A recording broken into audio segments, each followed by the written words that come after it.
உள்ள வள்ளுவர் சிலையின் வெள்ளி விழாவில் முதலமைச்சர் மு.க.ஸ்டாலின் பங்கேற்று விவேகானந்தர் பாறை மற்றும் வள்ளுவர் சிலையை இணைக்கும் கண்ணாடி இலைப்பாளத்தை திறந்து வைத்திருக்கிறார்.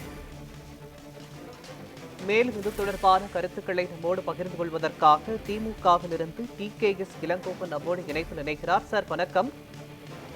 முன்னாள் முதலமைச்சர் கருணாநிதியால் நிறுவப்பட்ட வள்ளுவர் சிலையின் வெள்ளி விழாவை தற்போதைய தமிழக முதலமைச்சர் நடத்தி கொண்டிருக்கிறார். இது தொடர்பாக உங்களுடைய கருத்து என்ன சார்? வள்ளுவர் தமிழரின் சொத்து. அவருடைய சிந்தனைகள் என்பது தமிழினத்தின் சிந்தனைகள்.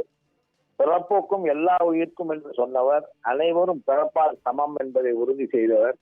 ஒரு மாபெரும் அவருடைய திருக்குறள் என்பது உலக பொதுமறையாக கருதப்படுகிறது. பன்னாட்டு அறிஞர்களும் அதை போற்றுகிறார்கள்.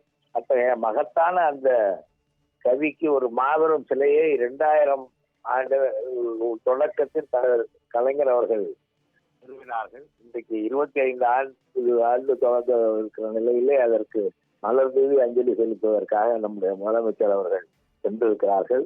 இதற்கிடையே விவேகானந்தர் பாறைக்கும் வள்ளுவர் சிலைக்கும் இடையே ஒரு பாதை, கண்ணாடி இழை பாதை அமைத்த மக்கள் சென்று வருவதற்கு எளிதாக அந்த பாதையும் அமைக்கப்பட்டிருக்கிறது. ரெண்டும் பெருமைக்குரிய விஷயங்கள். அதில் நாங்கள் மகிழ்ச்சி அடைகிறோம்.